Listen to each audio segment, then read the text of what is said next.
When I was growing up, one of the main TV networks, I think it was NBC, had a summer campaign called It's New to You. This was back in the days when new TV shows were basically only released during the school season, and they were released one at a time, and you could only watch them live. The horror.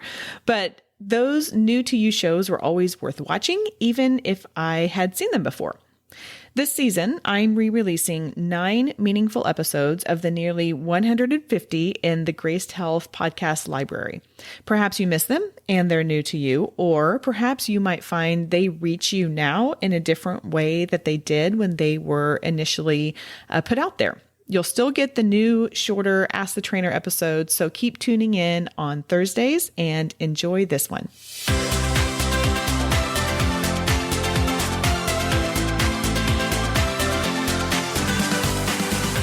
There, I'm Amy Connell. Welcome to Graced Health, the podcast for women who want simple and grace-filled ways to take care of themselves and enjoy a little chocolate in the process. I'm a certified personal trainer and nutrition coach who wants you to know your eating, movement, and body don't have to be perfect. You just need to be able to do what you're called to do. Okay, in the first few minutes of our conversation, I share a story with our guest today, Dr. Alyssa Dweck. I won't duplicate it here, but this is the gist. We are longing for sound medical advice surrounding perimenopause and menopause. And if you don't believe me, I have the Facebook feed to prove it. Dr. Dweck joins us today and answers questions like what is going on with our bodies, how we can manage some of the symptoms on our own through nutrition and movement, what are treatment options, what conversations we should be having with our doctor, and so much more. Now, by the way, if you're like me and like to listen to podcasts on 1.5 times speed, this is one you may want to slow down. It is chock full of information that Dr. Dweck provides, and I don't want you to miss any of it. Let me tell you a little bit about Dr. Dweck. She is a practicing gynecologist in Westchester County, New York. She's a graduate of Barnard College, has a master's degree in human nutrition from Columbia University. And I really want to make sure you hear that point because we do talk about nutrition some. And then she has a medical degree from what is now named Drexel University. Dr. Dweck currently practices in Mount Kisco, New York. She's been voted top doctor in New York Magazine and in Westchester County and has co-authored 3 books to date. We talk a little bit about her latest, The Complete A to Z for Your V, and you can find all of them in the show notes. Dr. Dweck also serves as the medical advisor for Bonafide Health, a company that develops and markets natural healthcare solutions that effectively treat women's age-related symptoms as safe alternative to drugs.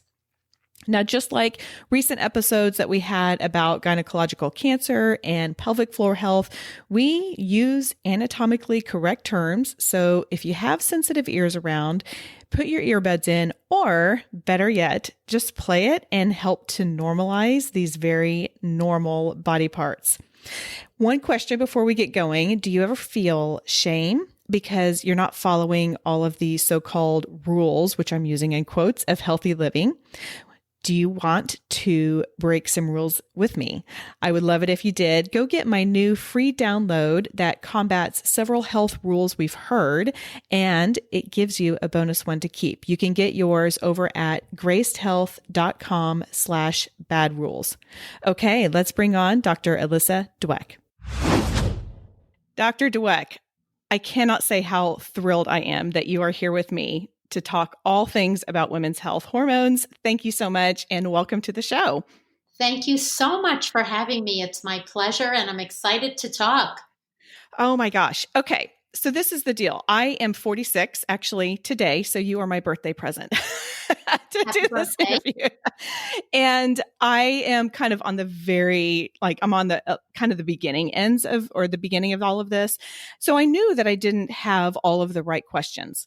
I put out just something on my personal Facebook page and I was like, hey, I'm interviewing a women's, an expert in female hormones. What do you guys want to know? Now, are you on Facebook at all? I am, I guess, what you'd call a Facebook stalker. I'm on from time to time, but it's not a daily routine for me.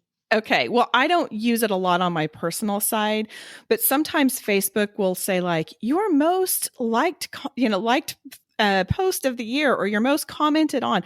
I think this might have been my most commented post ever. So, I mean, it was bananas. I had people responding. I had people texting me. I had people messaging me. I mean, it was crazy. So I know that this is such a needed topic, and I'm really grateful for your time to help us learn. I know we're not going to get to everything that my community was wanting, but let's just start off with here. So my community is pretty much women in their 40s and 50s. What in the heck is going on with our bodies? And can you just kind of talk a little bit about the basics of perimenopause and then move into menopause? Absolutely. So, first of all, I couldn't agree with you more. Women are incredibly thirsty for knowledge about perimenopause and menopause. And I'm not quite sure why this was considered such a taboo subject for such a long time, but that is all changing and it's changing quickly. So, I think first and foremost, realize that we are born with all our eggs. We have loads and loads and loads of them. As time goes along, usually in your early to mid 40s, you may stop ovulating your eggs from time to time. Eventually, you will stop ovulating altogether. And what does that mean? It means that your hormones and the peaks and valleys of estrogen, progesterone, and testosterone are really volatile and all over the place. And this is what causes a lot of the symptoms that your listeners and community are probably concerned about: hot Yeah. flashes, night sweats, trouble with sleep, and then all of the things that go along with that, which I'm hoping we will talk about in more detail. But basically, these are hormone changes going on due to your eggs saying, that's it, we've had enough, we're closing up shop, and that's what's really happening. Okay. Okay. So the perimenopause is just kind of a precursor to all of Yeah, that. Or it is. And, surprisingly, the perimenopause is basically just a fancy word for the 4 to 8 years when these hormone changes are occurring. In other words, we don't go from one day to the next into menopause most of the time. I mean, there are some people who do surgically and whatnot, but for the Mhm. most part, it's a transition over many years. Okay. Now, this is a question I feel like I should know, but I don't because I have to admit, I kind of stopped paying attention to my body when I closed up shop for making babies. Like it just wasn't something I was really thinking about. But how is all of this affected when people have been on or women have been on birth control, various forms, either the pills or NuvaRing or IUD, the hormonal IUD? I mean, how does that play into all of this?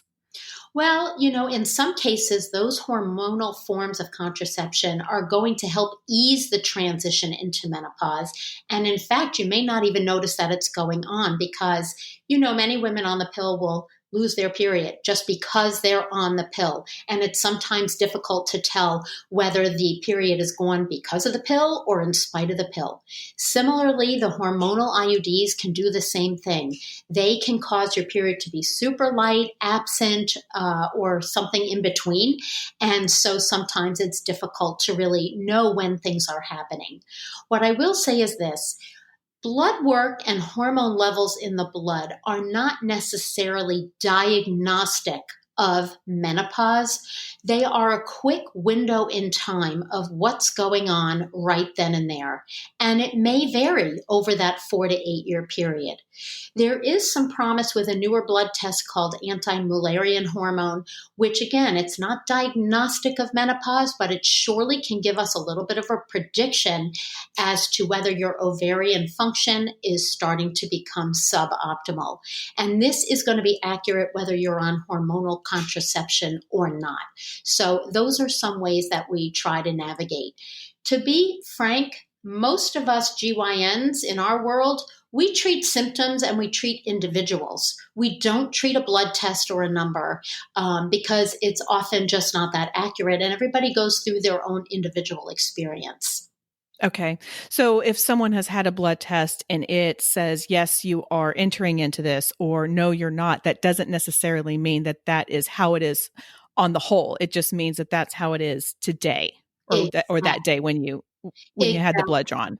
What is definitive is that if one goes 12 consecutive months without a menstrual cycle and no other external influence causing that, and you're over the age of 40, you are menopausal. That is the definition. 12 consecutive months of no period. And let me tell you, this has happened in my office time and time again. Oh my God, Dr. Dweck, I went 11 months without my period and then bam, I got one. And guess what? The clock starts ticking again. That's now day one again. That's got to be really frustrating. Like, I was hoping that I was just kind of done with this. And because I feel like there's a lot of anxiety. I mean, this takes me back to reading Are You There, God? It's Me, Margaret. Like, Love you that know, book. Right?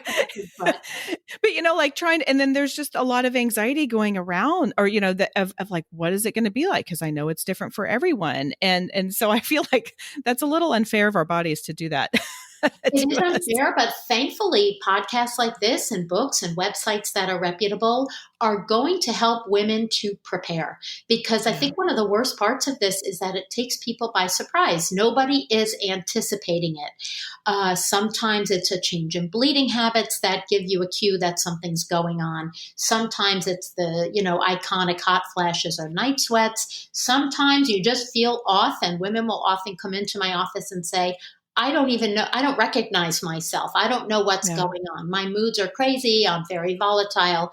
Can you help me out and see what's going on? And oftentimes we'll rule out other medical problems, and then we figure out that it really is this whole perimenopausal transition.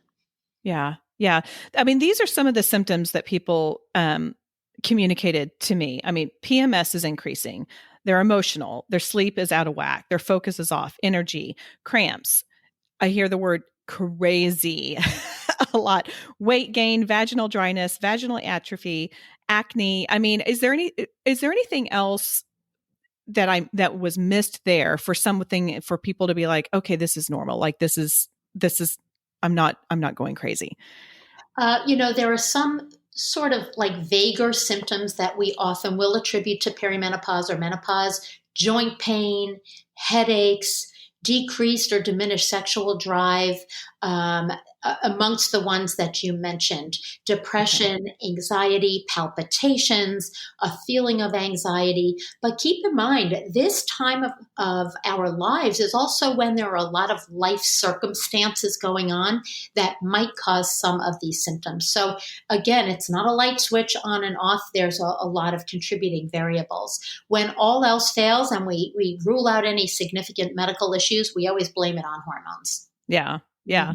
So I've been given a lot of thought to this because really I was astounded by the response.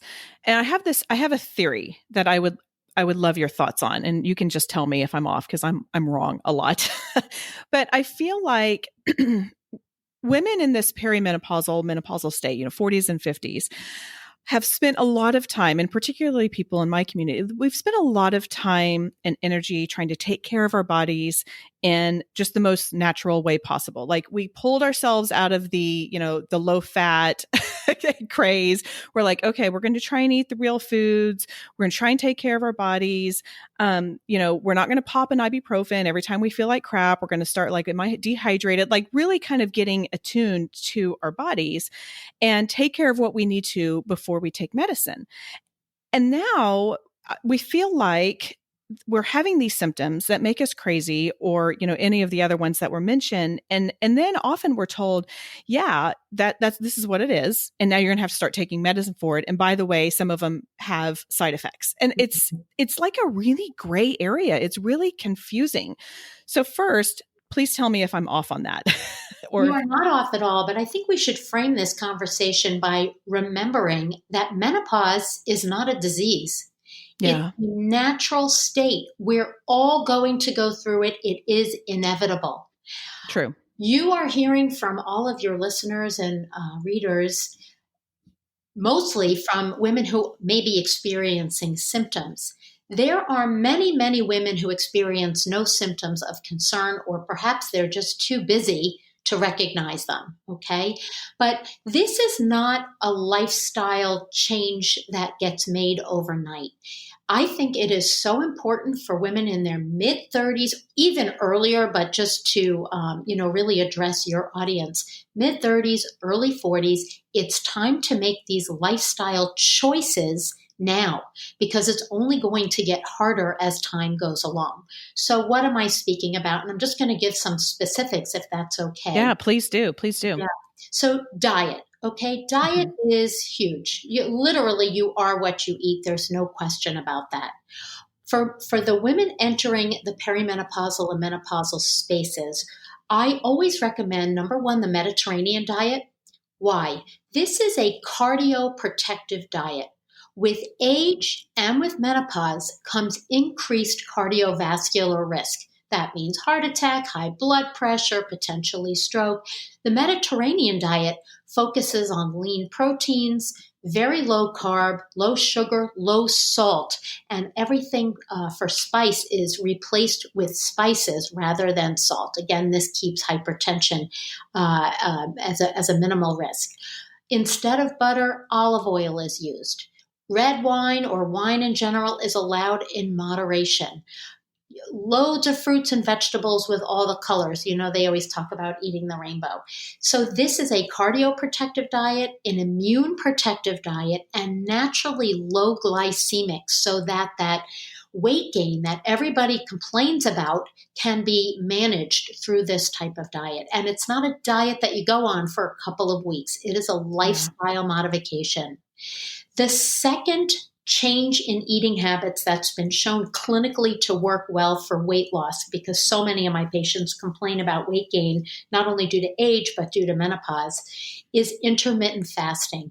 The standard is the 16-8 regimen, where you do not eat for 16 hours of a 24-hour period. You can drink and have coffee and water and whatnot, but you don't eat, and you concentrate all your eating in the other 8 hours. And this, again, it just allows for metabolism to rise and helps with weight loss. And it is a struggle. I think it would be really misleading for me to state that most people don't have trouble with their weight in their 50s.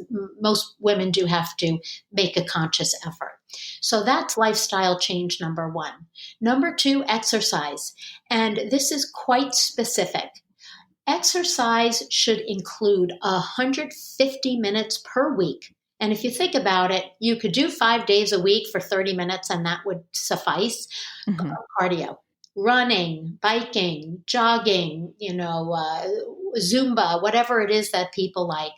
And then weight training, resistance training, balance training, these things need to be added. They help with flexibility. They'll help protect bones. They also build muscle, and muscle is the metabolic tissue that gets your metabolism rolling, so that weight gain won't be such an issue. And lastly, which is probably the hardest task, is stress reduction, because I'm sure your listeners are just like you and I, doing a million things at once, multitasking, and our stress levels are off the charts. But guess what that stress does? It tells our adrenal glands to pump out cortisol 24/7, 365. And that tends to put visceral fat around the middle. So if you're concerned about the muffin top or just weight gain and just being unhealthy in general, stress reduction is key, whether that's in the form of exercise or meditation or mindfulness or some of the Eastern type of practices. This is key. Yeah. Yeah. And it is key. It's so much easier said than done. Yeah, it is. But this is what should be the prelude to medications and all the things that you're saying. Do we really have to take all these things? And look, for some women, yeah, we're going to load on medications, but this is a really best first start and will help you age better and more gracefully anyway. Yeah. Yeah. And as a personal trainer, I'm really glad that you mentioned the strength training. One of the questions that someone offered was about bone density and osteoporosis. And so that's one of the greatest ways that we can do that. Excuse me. So Yeah, that really does make a sense. Make sense. Let me ask you something. This is something I've always wondered about the Mediterranean diet because I gravitate toward a lot of the tenets of it, but I don't tolerate dairy well. And I know 1 to 2 servings, if I remember correctly, is recommended in the Mediterranean diet. So how does that play into that if we're kind of wanting to adopt that? Right. So if you just have a simple lactose intolerance and you like dairy, you could just take lactate, which is the Hmm. enzyme in pill form to help digest milk protein. A lot of women don't care for dairy, and it's funny. I guess anecdotally, I will say a lot of women tend to become sensitive to lactose as time goes along.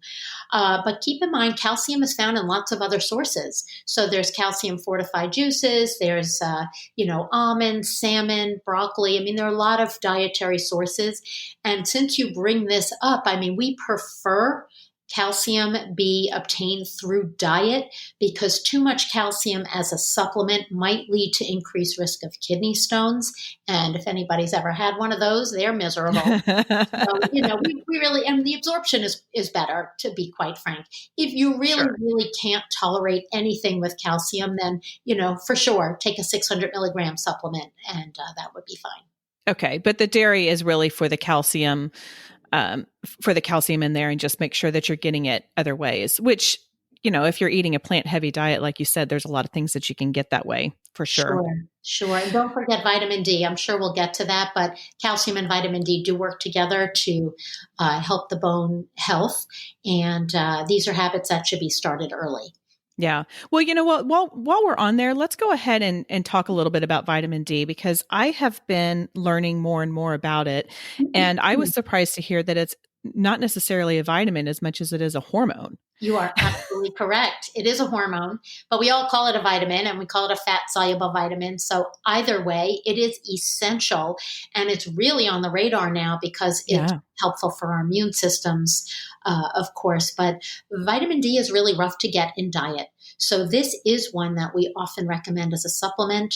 Again, dosing is typically 800 to 1,000 international units daily. And for women like myself who live and practice in the Northeast of the US, we don't get a whole lot of sunshine in the winter months. So it's particularly important to supplement at that point. That's good to know. And another question I've had regarding vitamin D is there a particular time of day? Like I know you don't want to take your B vitamins right before you go to bed. Does it matter if you are supplementing with vitamin D what time you take it? I'm not really sure I know the answer to that. I don't believe there's any limitation on when it could be taken. I think as long as you're taking it. Some women find that they, feel a little bit of discomfort if they're taking a really large tablet of vitamin D. So it maybe Okay. in that case, taking with food might be easier, but I'm not sure. Okay. Well, that's fine. Mhm. um, okay. So a woman has done some of these lifestyle choices. She's changed her diet. She's getting her movement in. She's trying as best as she can to reduce her stress. Can you talk a little bit about some of the treatment options for menopause? Because I've heard a lot of things thrown out. And if you don't mind, I'm just going to throw them out and then I'm going to let you go from there. But Sure. I don't even know if I'm going to say this right. So I apologize. But the biote, the pellets, there's bioidenticals, there's natural resources. So talk to me a little bit about the next step after we have done our very best with the lifestyle choices you I'm mentioned. so glad you asked this because I want to talk about bioidenticals, but let Perfect. me just backtrack a tiny bit. Sure. Most of the time, we try to start really conservatively with treatment options and then move on to the most aggressive treatments. So I would say on the conservative list of other treatment potentials, it depends what you're trying to treat. If you're trying to help with hot flashes and night sweats, there are some herbal or over the counter supplements. They're considered nutritional supplements that may help. So, for one, there's something called phytoestrogens. These are plant based ingredients that have chemical structure similar to estrogen, but they are not estrogen. And some women find these incredibly helpful to deal with their hot flashes and night sweats. So, ones that you may have heard of that are common and have been around for quite some time are black cohosh. There are various brands of this, and these are helpful for some people.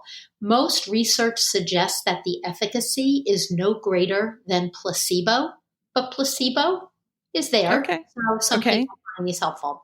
A second supplement that's over the counter, so again, considered a nutritional supplement, is something called Relazin. And this is one of my favorite recommendations because it is not a phytoestrogen. So, for example, in my breast cancer population, in these women who want nothing to do with anything that even resembles estrogen, Relazin is a super helpful plant-derived supplement made from a Swedish flower to help with hot flashes and night sweats. And again, this supplement has been shown in multiple clinical studies to really work above placebo significantly. So these are two conservative routes to go before getting to medication.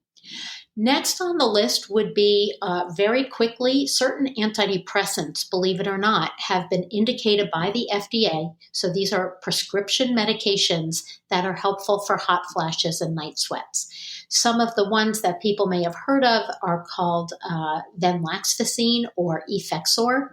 Another one is called paroxetine or Paxil. So especially for that population of women who are flashing, but they're also feeling so anxious, this may be a helpful route for them. Finally, let's just get to hormones. And there are other medications in this list, but I'm just trying to hit the big ones. Sure. Hormone replacement therapy comes in many forms, shapes, and sizes. The standard definition of a bioidentical hormone is something that is structurally identical to what your body used to make. And I think where people get really confused, and we've done a bad job of explaining this, is that bioidentical, identical to what your body used to make on its own, and compounded from a pharmacy that compounds medication for you, they are not one and the same. Most compounded medications are bioidentical, but there also are bioidentical medications that come from the regular pharmacy that your insurance may cover. So this is the conversation that I seem to get into a lot with my patients because they want to take something bioidentical, but they also want their insurance potentially to cover their medications. They also want to have the comfort that there's safe and effective studies that have been done from the FDA on these compounds. So those are the traditional hormone replacements: estrogen, progesterone, and I'll leave that at that. The compounded bioidenticals, including pellets, are an additional way to give hormone therapy that's actually frowned upon by the professional organizations like ACOG, American College of OBGYNs, and NAMS, North American Menopause Society, because the integrity of these meds and whether they have impurities in them or whether every batch is exactly the same or whether they're formulated exactly for you, these things are up for grabs and sometimes controversial or questionable. And so you really have to find a good, reputable compounding company to make these things for you so you know that they are safe.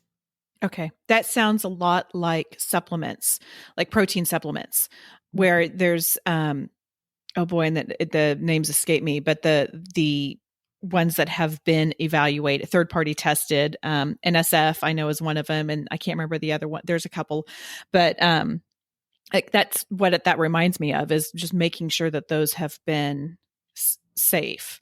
And I feel like this would be a good time to ask if there are, and I don't know if you can do this or not, but if there are particular brands of these that you recommend, because you mentioned some stuff up above, and my guess is people are going to hear this and they're going to think this might be something I want to first talk to my doctor about, and then secondly give it a shot. But then go on Amazon. That can get a little overwhelming. Yeah. So, are there some resources, there's some brands that you specifically recommend and have gone through these testing procedures where we know that the quality is safe? Are you speaking about compounded hormone brands because they're not branded. It's usually just a pharmacy. And most of us who are in practice, because it requires a prescription, most of us Okay. have our favorite compounding pharmacies. So, for example, I use one in my community called Healthy Choice Apothecary, and I know the pharmacist personally, and I know his place passes whatever regulatory restrictions that they need to. So I'm very comfortable prescribing there. There's one in Georgia I use frequently called Innovation Compounding. I Okay. know there's a huge one in Texas. I have to think of the name off the top of my head, and that will come to me momentarily. But if somebody comes in and is looking for bioidentical hormone replacement therapy, but they want to go through a traditional pharmacy and their insurance, yes, I have a few brands. I typically use a patch of estrogen to start. These are little teeny, they almost look like a dot band-aid that you can place below the waist. You change them once or twice a week to provide a slow, steady dose of bioidentical estradiol to help with hot flashes and night sweats. Keep in mind, estrogen comes with risk, whether it's Mm-hmm. bioidentical or not. The risk can include an increased risk of uterine cancer. So, for this reason, for women who have a uterus still in, they will need to take an additional hormone that is a progesterone hormone. I typically prescribe a bioidentical variety of this called prometrium or micronized progesterone. This is bioidentical, so it's exactly the same chemical structure as what women used to make on their own when they were ovulating, but it's made in a regular pharmacy, so it's been FDA tested and considered safe and effective. The only limitation with this particular brand, Prometrium, is that if you're allergic to peanuts, you cannot take it, and then we will find an alternative.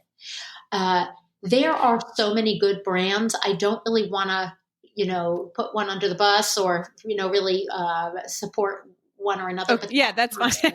that's that no, is that's fine. And I guess I was just thinking more, well, more like you were talking about the photoestrogens and the relacin, and oh, sure. Those that sounded brands. like that. But before I get back to that, I have a question. Can your body become like, I mean, like if you are supplementing, or I shouldn't say supplementing, but if you're using the estrogen patch, if you are using the prometrium, how do you get off of that? Like, do you Yeah, become good dependent question. on that? What's the process? Because I'm assuming you don't want everybody on estrogen for the rest of their lives. No, definitely not. Although there are some women who would love to stay on for the rest of their lives because many women feel so wonderful on this regimen. So basically, what I personally do is see people every 6 months. We talk about tweaking dosages, perhaps lowering over time until we can get off. Because keep in mind, this is about quality of life. So if symptoms resolve, we use the lowest dose possible to get symptoms to resolve and have people feel better while being safe. Hot flashes and night sweats are not going to last forever. So you won't need this medication forever if you needed it in the first place. The Okay. one thing that will last and get worse over time if not addressed is vaginal dryness. So that's kind of a separate conversation, which I'm Symptom. happy to have, but that's something that needs to be addressed continuously. Okay. Well, so let's go into that. What do you recommend? Because I do know that one was more like the private message Yeah. Welcome to my questions. world. So, this is what I would say. Vaginal dryness often follows the hot flashes and the night sweats, and it takes a lot of women by surprise. And so many people wait to discuss this problem with their doctors. And they come in and say, it's been like 2 years, but, intimacy is horribly uncomfortable for me. And now I'm avoiding it. It's starting to affect my marriage and my relationship. I have to do something. And I would love to be able to get women on some sort of product, whether it's estrogen or something else, to address this before it becomes a problem. So, this is the conversation that I start so that if women don't start it with me, I'm definitely bringing it up and normalizing it because many, many women do go through that. Okay. Okay. Yeah. So if what I'm hearing you say is if you start noticing things, talk to your doctor about that because this is something that you can help us with. Absolutely. And I can guarantee you, your doctor has heard it before. You're not the only one. Mm-hmm. Yeah, I'm sure. I'm sure. Talk to me a little bit about the questions and conversations we should be having with our doctor. I mean, I feel really lucky right now that you and we can be sitting here, but we all know that our doctor, I mean, when we go in, we know that we have like 15 minutes, and people try and respect their doctor's time. And if they are people pleasers like I am, like they want to kind of hurry up so the doctor can hurry up because they know that she's got to go do something else. Yeah. So what kind of conversations should we be having with our doctor? What kind of questions should we be asking? Yeah. Come prepared. That's what I would say. When you go, we're all online now, especially now. We're all researching things. A couple of good websites that I can recommend for information so you can get some background education for yourself before you go into the doctor, and have your questions ready and available, and be direct. Don't beat around the bush about what's really bothering you, because there's nothing worse than saving the most important thing that you came in about until the last 30 seconds of your visit. And while a great doctor will say, please, let's come back and have another appointment so we can really address this and give it enough time that it deserves. But if you really wanted to get it addressed, bring it up early. I think pain during intimacy is what I hear the most of, while my hand is on the door ready to walk out and say, I'll see you next year. And that's not fair, because it's a really important conversation to have. So if that's an issue that people are having, please bring it up early. And it's something that can be fixed in multiple ways, whether it's with estrogen or with a wonderful moisturizer. There's so many non-hormonal options out there. Okay. All right. Yeah, that sounds good. And then I do want to get back to, the photoestrogens. Yes. I've never heard of this. Phytoestrogens. Sorry, Yeah. excuse me. And then the relacin. So tell me a little bit more about that, and if people are interested in learning. Sure. So phytoestrogens, some of the brands in my neck of the woods, one is called Estrovin, Estrovin. The Swedish flower supplement that I'm a fan of that is not a phytoestrogen is called Relizen, Relizen. That one is available online, and they ship it straight to you.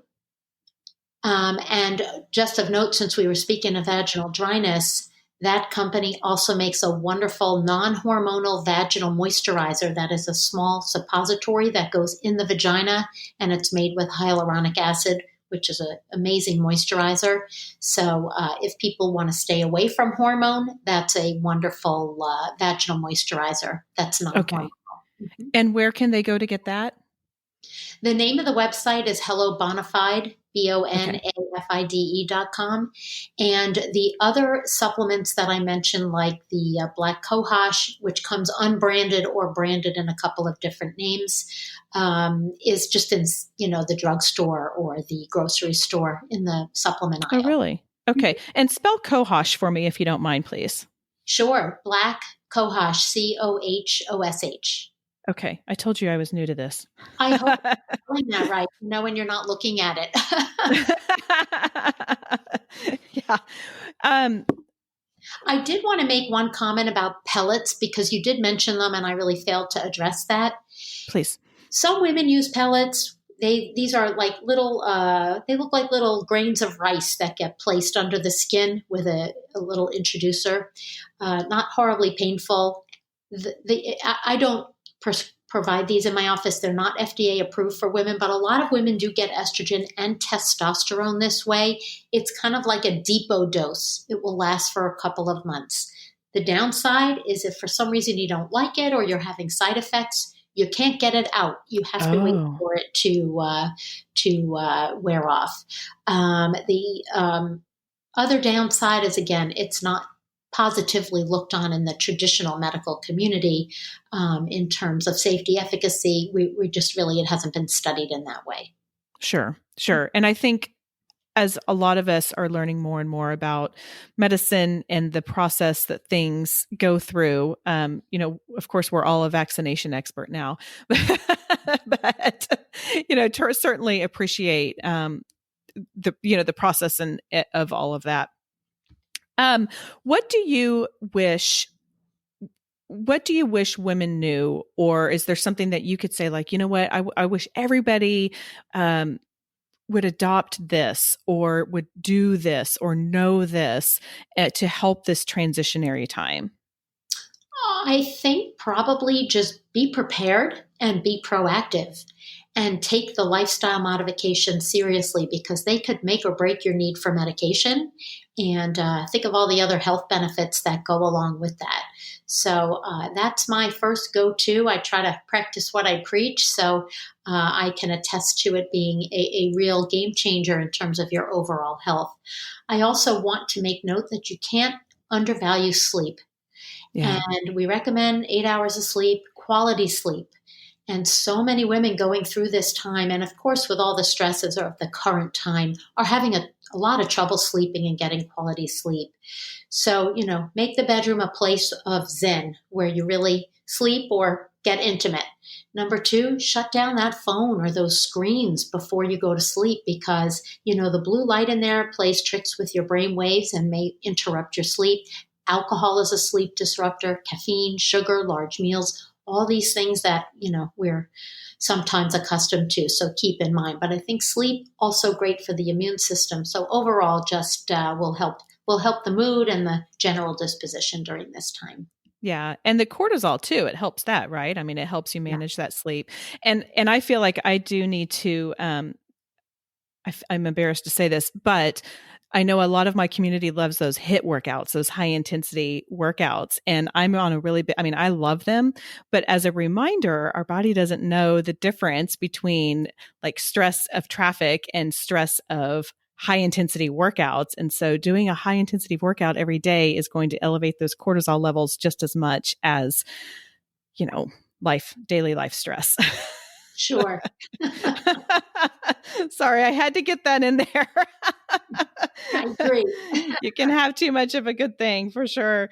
Okay. All right. So can you tell us a little bit about your books? Because I wrote it down.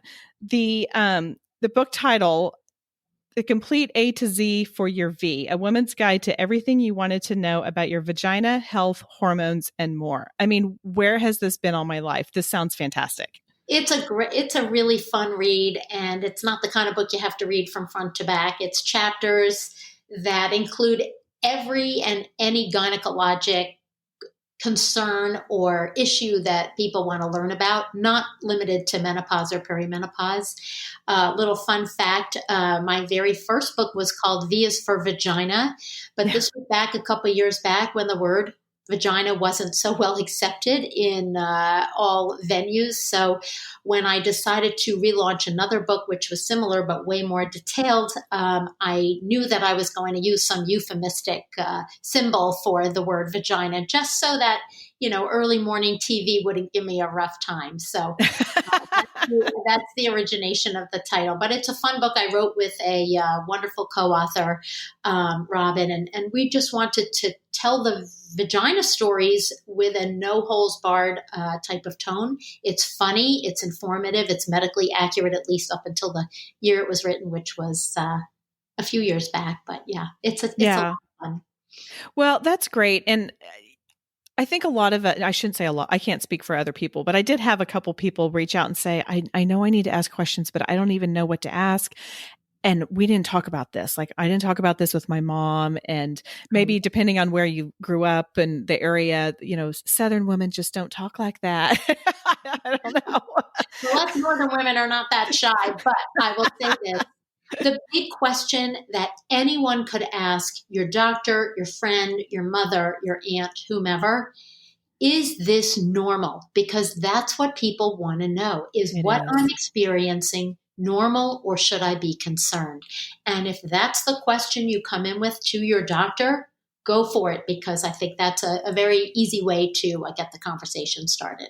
Yeah, yeah. And it seems like this would be a great resource too for those of us with like young women Yeah. and who may be, and though I think now they're a little bit more comfortable saying vagina and talking about periods than probably I was growing up, but it seems like a really great resource for them as well. Yeah, well, don't be surprised if the man in your household decides to pick it up and hide it, because we hear that story all the time. Really? Trying to figure out the mysteries. That's fantastic. Okay, so this is my takeaway from our conversation. Number one, create the right lifestyle choices. So the diet, Mediterranean, intermittent fasting, which I adopted about a year ago, and you're right. It does. There's a ramp up process to it for sure, but then it does seem to get a little bit better. Exercise, get that 150 minutes, reduce the stress, and then start with the conservative methods first for symptoms that are not managed by those. Did I get that? Is that like kind of a good? Absolutely spot on. Yes. And then there's always the aggressive hormones and whatnot Okay. available. And, for the right people, it's the right treatment. Great. Great. And talk to your doctor and don't be afraid to say anything when you go in to see her or him. Exactly. Awesome. Okay. Do you mind answering one question that has nothing to do with our conversation? I've been, asking my guests this, and it's a little strange, but I'm actually fascinated by tattoos. I don't have any, but I have had a lot of great conversations and learn a lot about people.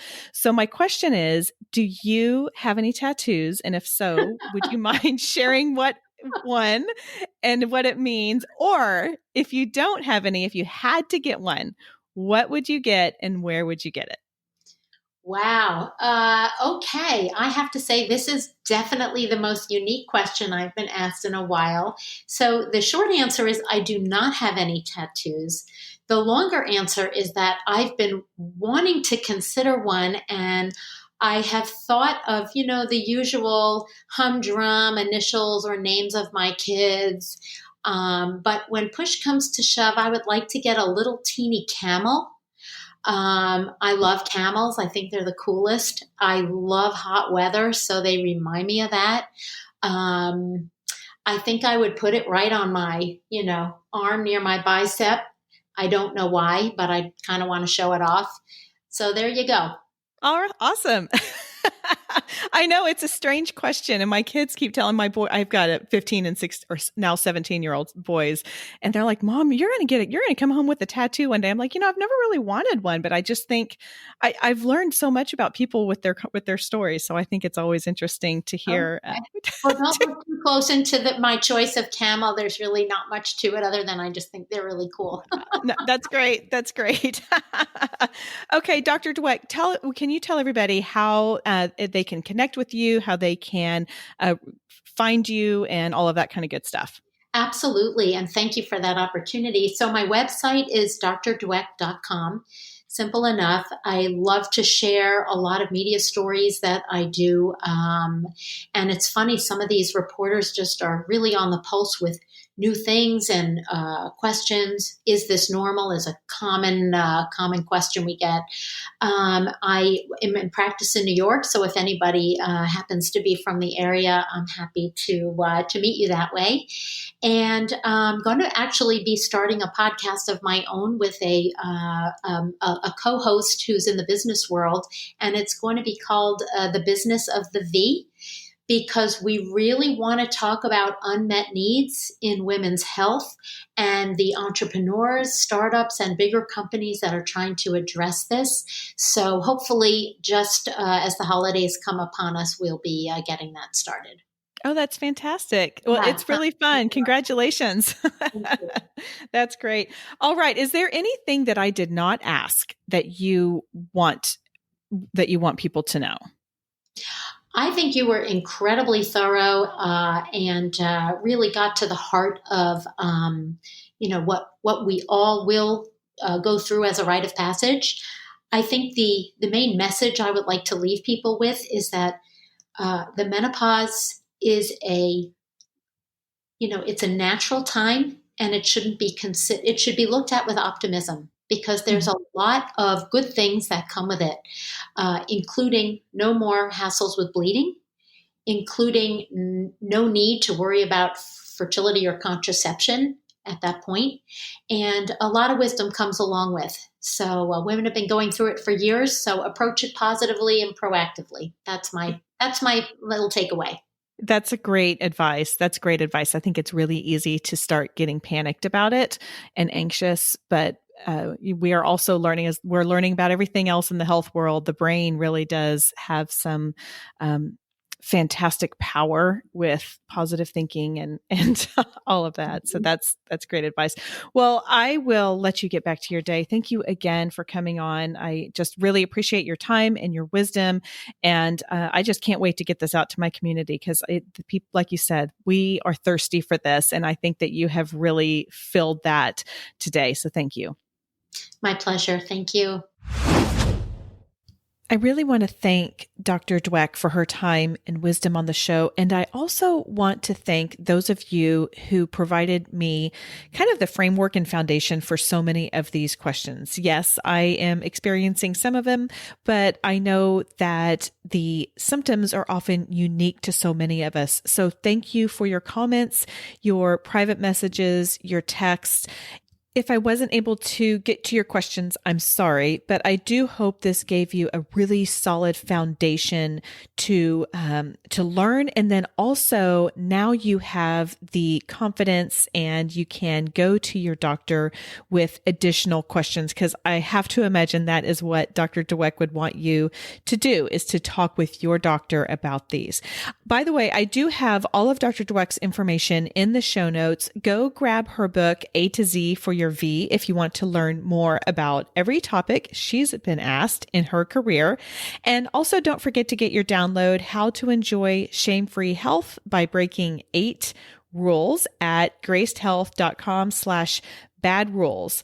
Also, is there someone you know whom today's conversation would serve? My guess is you probably have a lot of these little conversations with your friends. If so, share this with them, post it on social media. Let's get the word out. Let's normalize the conversation and really just try and quench the thirst that so many women have for this topic. Also, if you haven't subscribed to the show, and I invite you to click that button, subscribe, so you can find your own Graced Health each week. What's the one simple thing I want you to remember? This is something I try and do with every interview, with every show that I have, is give you one simple thing to remember. And that is menopause is not a disease. It's a normal and natural course in a woman's life. And you are not alone. Probably whatever you are feeling, you're not the first one to. Your doctor is there to help, but make sure that you come prepared when you go see her. Okay, that is all for today. Go out there and have a graced day.